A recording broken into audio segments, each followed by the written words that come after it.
this is the optimistic time of year, man. And there's a lot of things that I am hopeful about, a lot of unknowns, which helps it. I got like 10 of them, man. Where do you want to start? One at a time? Yeah, why don't we go back and forth? I have like 2, but I like to think on my feet. So I'm going to say I have 10 as well. All right. You could just use mine. We'll just say we Okay. thought of them together. All right. I'm going to start with this. We were talking about wide receivers, man. I'm going to start with this young wide receiver core. I'm hopeful that Ricky Pearsall takes a step forward. A little concerned about his injury, but I like what I'm hearing from Jordan Watkins. I like what I'm hearing about Jacob Cowan. There's guys like Isaiah Nayer, Junior Bergen, Isaiah Hodgins, these big body dudes. David Lombardi said Tariq Owens is going to be a breakout player this year. So there's that as well. There's a lot of high school. Look, in all seriousness, I want to see the 49ers go younger and faster and therefore healthier at a lot of positions. And this wide receiver group is intriguing to me. The 49ers invested quite a bit in it, and I want to see what they can do, man. I think Deebo was washed. You're hearing stories coming out of Washington, D.C. that he's been getting locked up by rookies in practice. So I think moving on from Deebo, going with one of these younger dudes is exciting to me. Yeah, Deebo's gone with the wind. Goodbye. I mean, nothing personal, but I think he cost him that Super Bowl. And again, he didn't throw the ball to himself, but the fact that the Niners decided that game was going to be a Deebo game cost them the Super Bowl. So the fact that they can't make that decision anymore, because anytime he was on the field, Kyle Shanahan was like, God, he's so good. So that's huge. That's reasons for optimism in the present and the future. To me, you're entering year 9 of Kyle Shanahan. Like, the future isn't as bright as it was 5 years ago. We've seen Kyle Shanahan. He looks 20 years older. Like, there are some real questions here, but Saleh's back. And so now I think the Niners have put themselves in a position where if things don't work out with Kyle, you know who the replacement is going to be. Mm-hmm. It's going to be Saleh. He's here now. So what they can do is see how it goes for the next year, 2, 3, see who the better coach is. You have a up close look at both of them on the same team. Again, now Saleh has head coaching experience. Is the offense way better than the defense? Is the defense way better than the offense? Is one guy the clear leader of the team, the clear emotional engine of the team? Like, if that's the case, if one guy's burnt out and one guy's, ascending, easy decision. I feel like that's a good place to be, because what Kyle always had as like in his back pocket is anytime he messed up and you say, well, man, this is enough with this guy. He's the reason. Got to get a new head coach. Be like, well, who are you going to find? Who's better than me? Who are you going to get?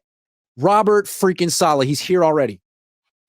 Yeah, Robert Saleh was one of the main guys on my list. So there's a couple of it, like ways to look at it. The way you just looked at it, as far as like the future, it could be here already with Robert Saleh if they move on from Kyle Shanahan. But also Robert Saleh being here, I think, allows Kyle Shanahan to focus more on what he's really good at, which is the offense. So that's another reason I'm really excited. I mean, I like Robert Saleh's personality much better than Kyle Shanahan's.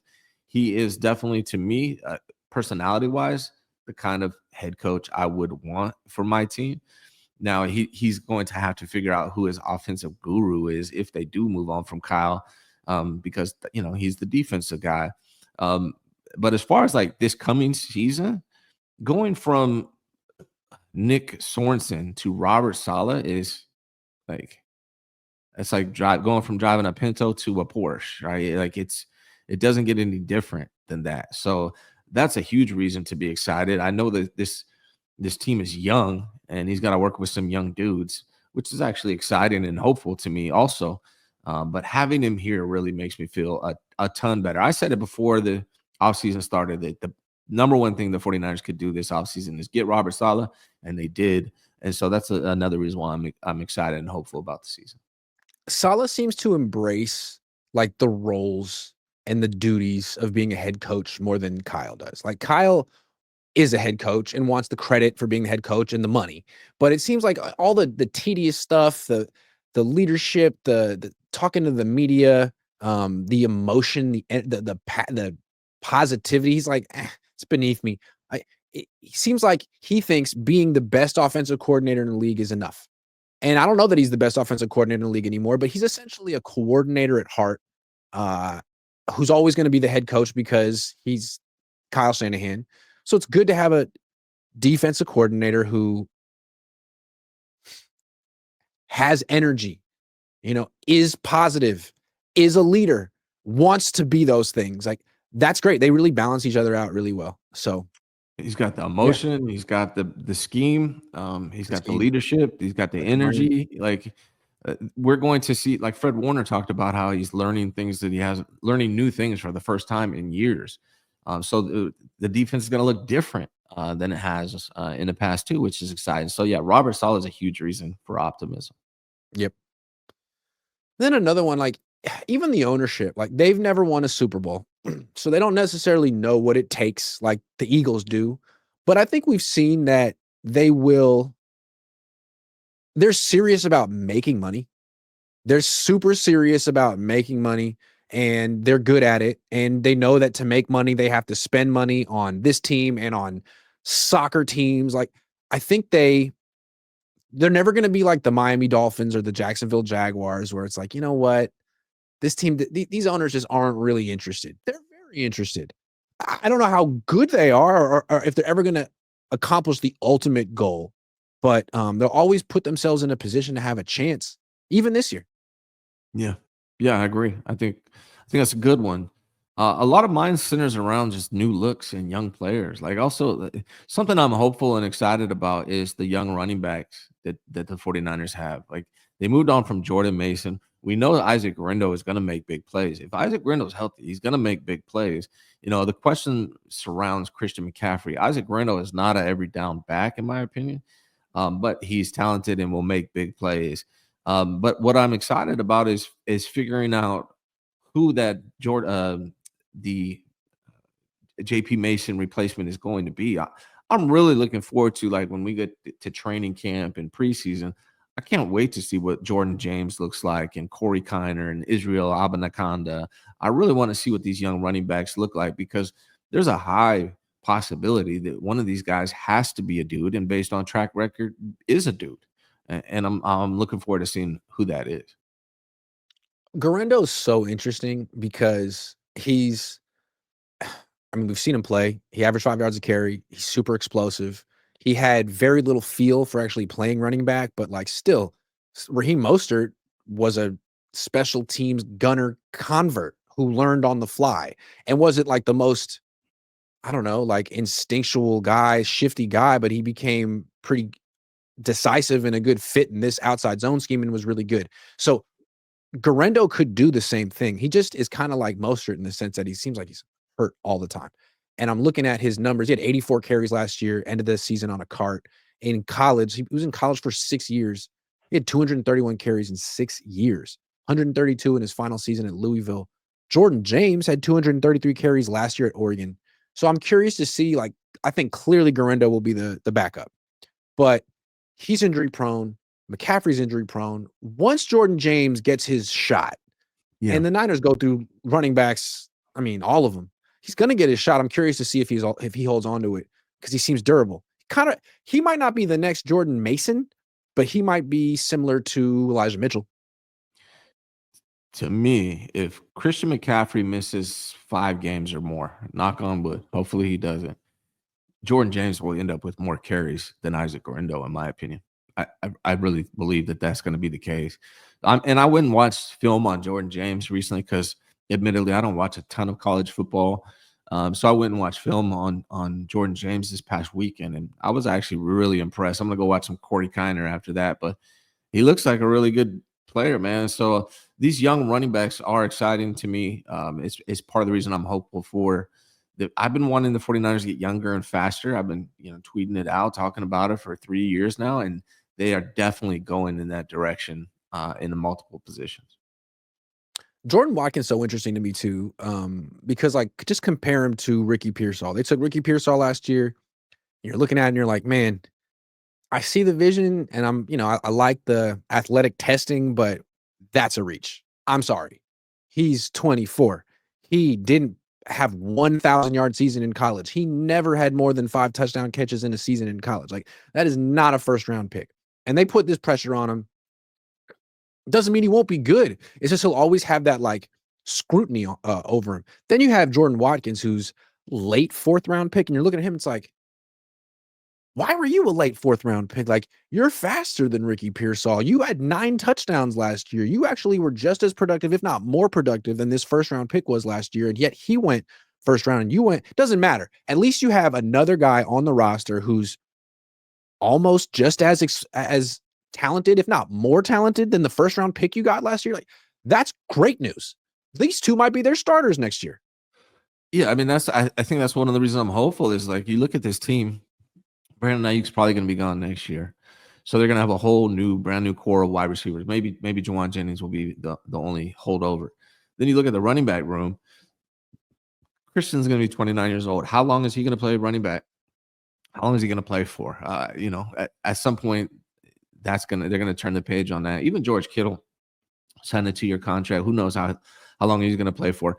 I'm just excited because it looks like a new era of 49ers. Not that I want to lose Kittle or CMC or any of those guys, but it's exciting to me. It's hopeful to me. Like, you never know what these guys could be. Maybe they're amazing. So I'm looking forward to the younger, faster version of the 49ers.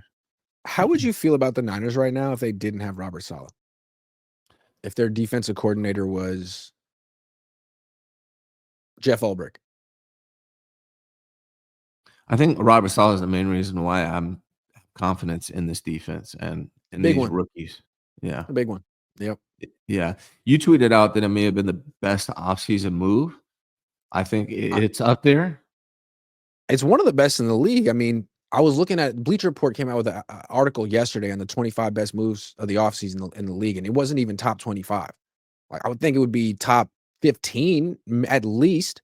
I mean, the Cowboys getting George Pickens was 11. Like, The Ben Johnson one should be number 1 in my that was opinion. number 1. And then like number 2 was the Commanders going all in and getting Tunsil, yes, and Deebo.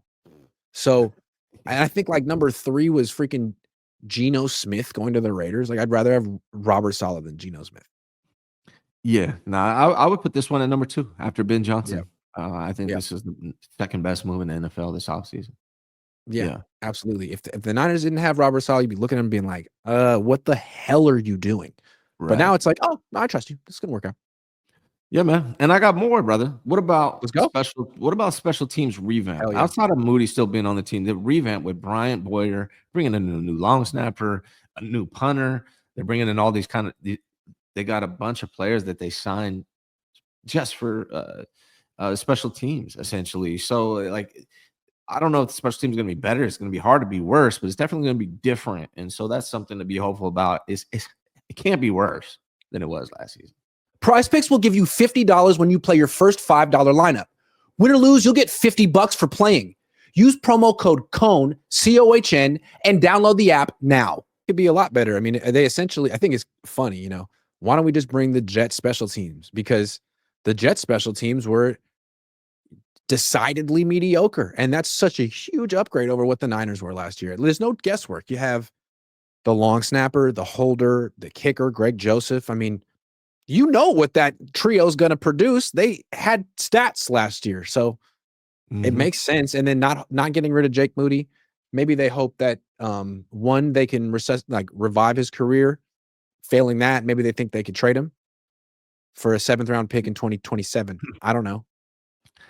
You never know with that. I mean, that's the one wild card when it comes to special teams that concerns me. But I just think having a new coach and just revamping it, giving a brand new look, a new mentality, a new philosophy on special teams is going to be a great thing for the 49ers, which, is definitely something to be hopeful about. Could have cost them a game or 2 last year. So, that might change things for the 49ers. I got one.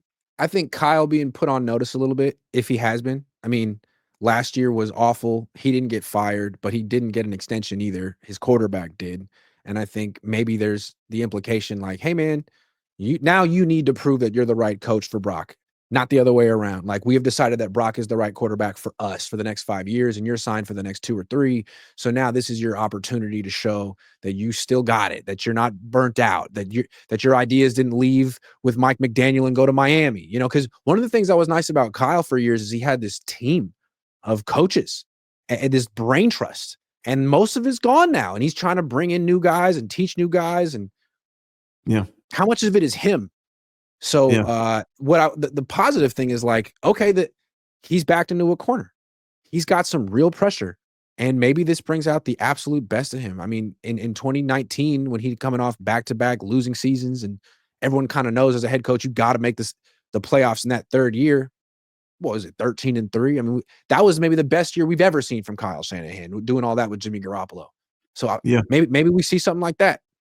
Yeah, speaking of Kyle, he's one of the reasons I'm optimistic. I know that might surprise people, but him having the full offseason, not making the playoffs, coming off a tough year, losing Deebo Samuel, having to adjust his offense to an offense without Deebo Samuel, going through a season where Christian McCaffrey could barely get on the field, you would hope has to wake him up to the possibility that you may need to have an offense that doesn't include Christian McCaffrey, at least as a backup plan. You would think that last season prepared him for that for this season.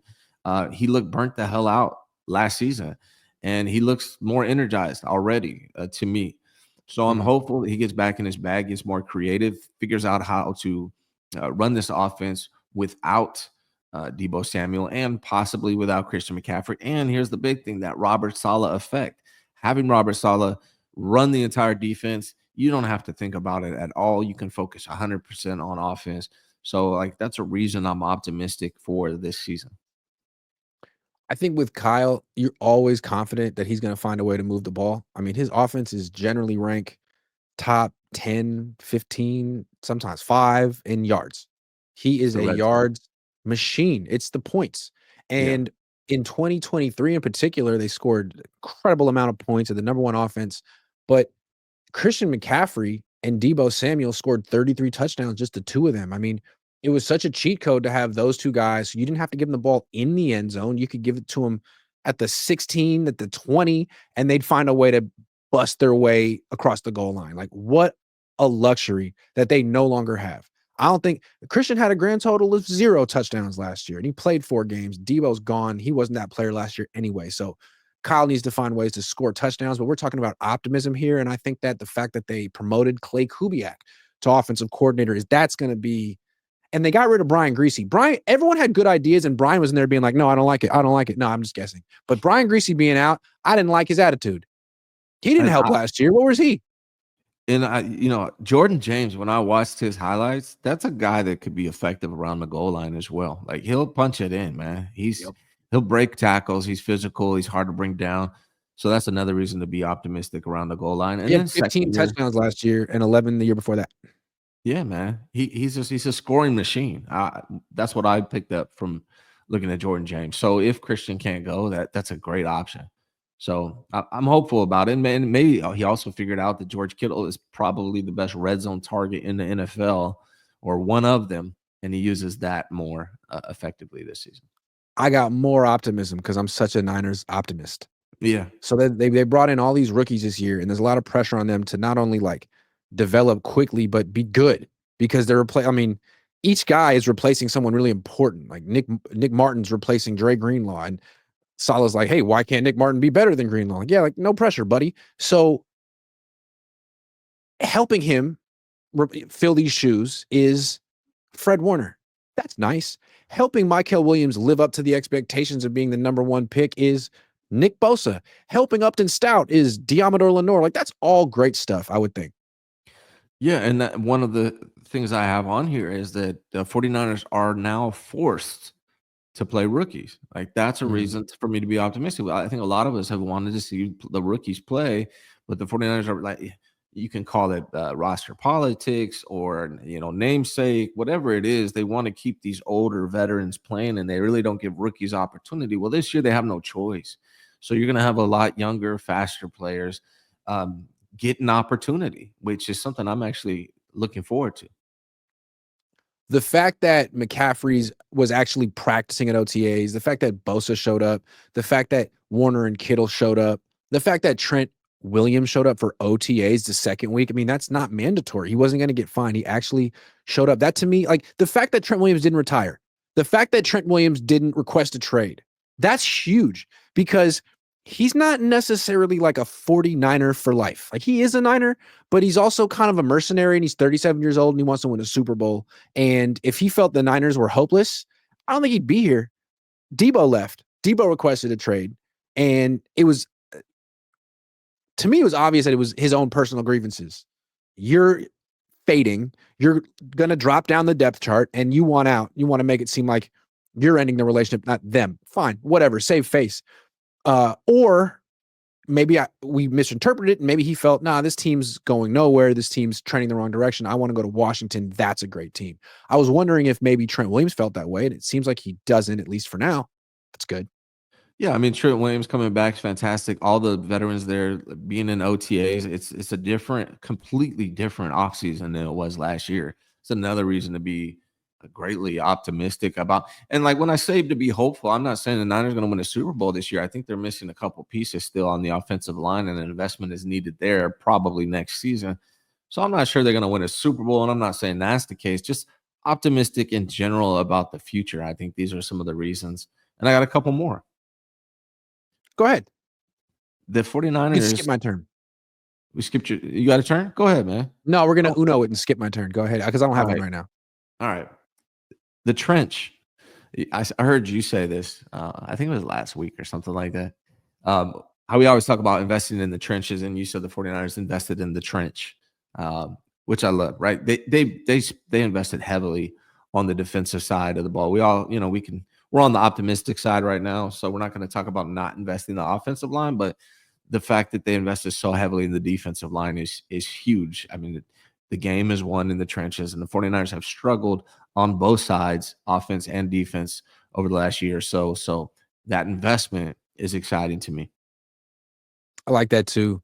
I guess I'm at the point in this conversation where I'm noticing that we haven't mentioned something at all. And I don't know if we will. And I wonder if we can get through a 15-minute segment on all the reasons to be optimistic about the Niners in the present and the future without mentioning this thing, which is kind of big.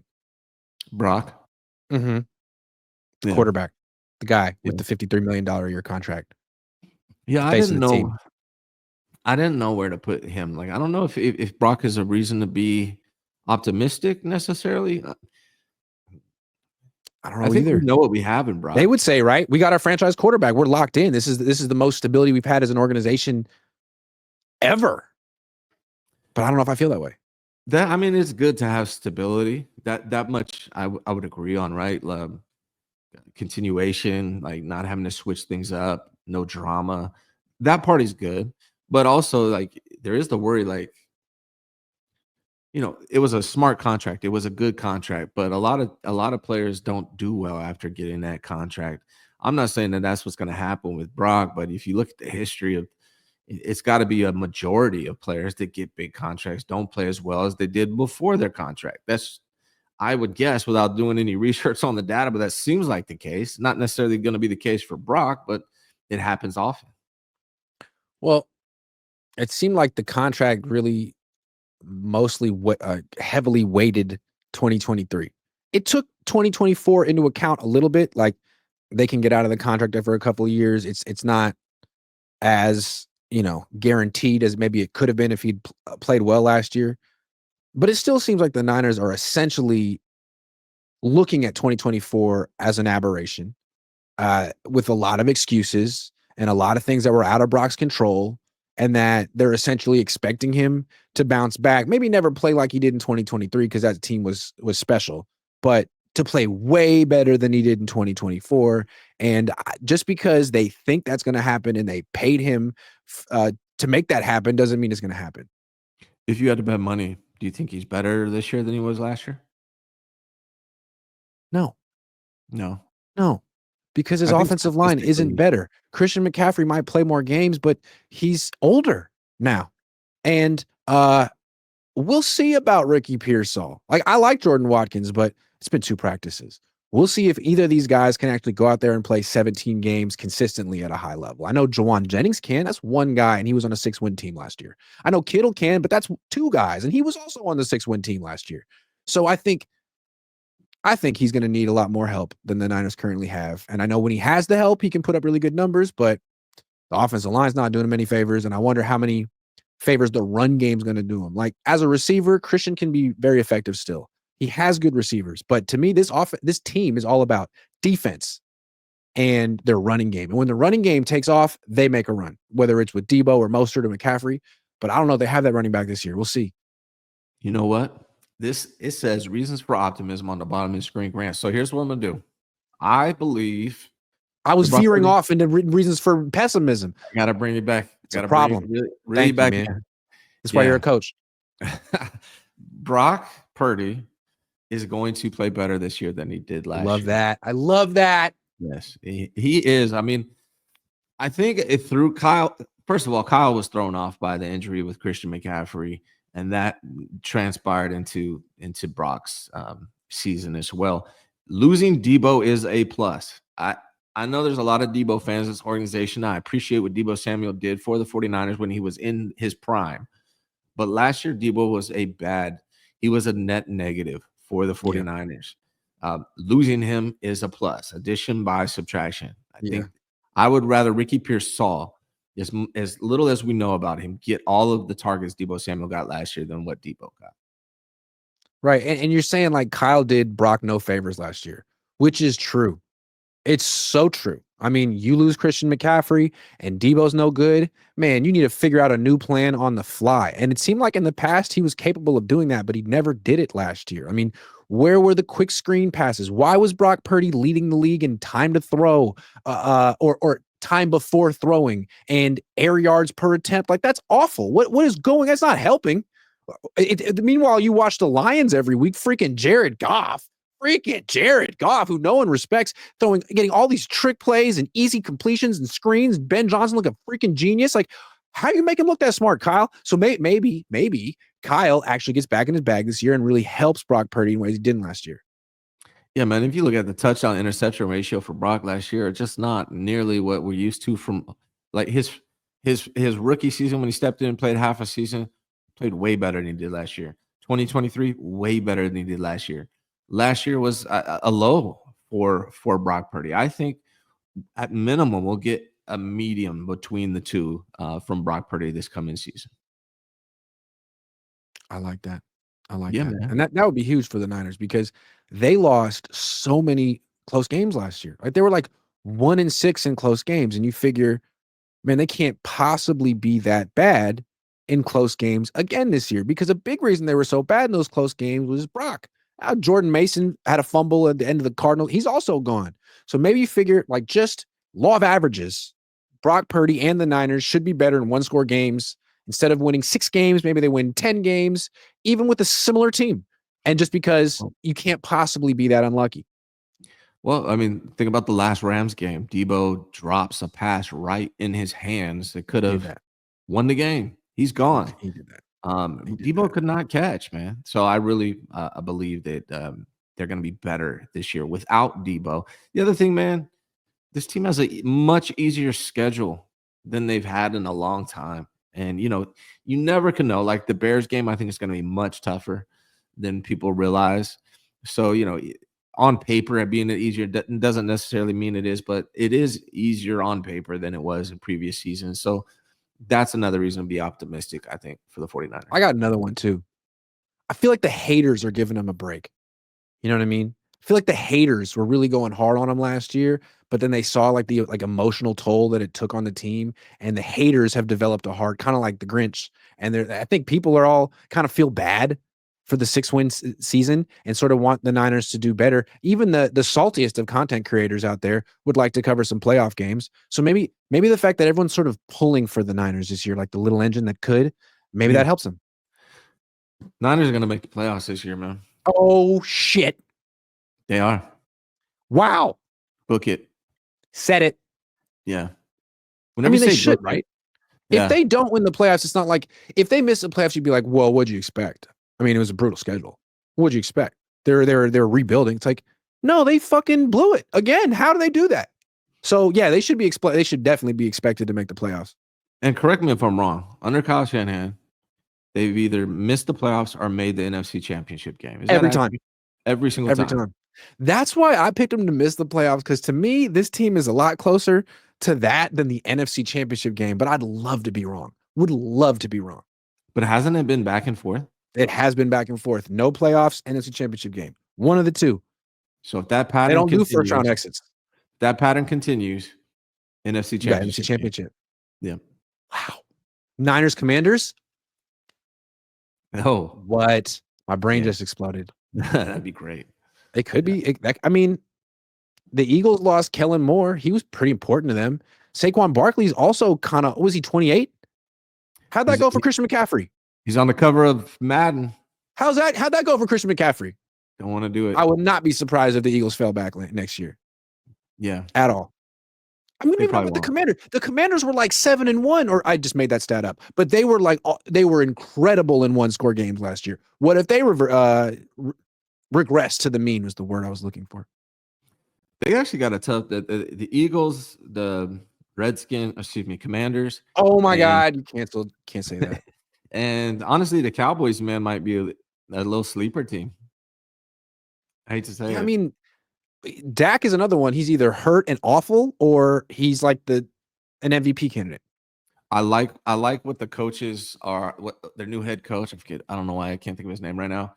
I watched some of his press conferences. He's saying all the right things. So So funny. I like the new head coach. I can't think of his name right now. I just like what he's saying in the press conferences. Okay. Fair enough. It's Brian Schottenheimer. It's Marty's kid. Yeah, little Marty. Little Marty. Although he's not Marty was like insane. Like vein popping out of his head kind of guy. Not Brian seems like a pretty nice guy. Like have you watched any of his press conferences? No. What'd he say? So a good friend Michael Melvin, who comes on my show every Friday, he's a Cowboys fan, but he just sends me clips, and I don't watch most of them because I don't give a damn about the Cowboys. But the things I watch, like he's just saying the correct things, the things you want coaches to say. So I mean, take that for what it's worth. 7 to 10. Probably. Yeah. I have a feeling that the reason the Cowboys were like winning a lot of games in the regular season under Mike McCarthy is Dan Quinn. I think Dan Quinn, did he win Coach of the Year last year? If he didn't, he should have. He was great. I don't know if he did. I don't know that he did. It was Campbell, right? Dan Campbell. I think Dan Quinn's a better coach than Dan Campbell. How about that? Yeah, he did a fantastic job out there. Him and hell of a coach. Yeah.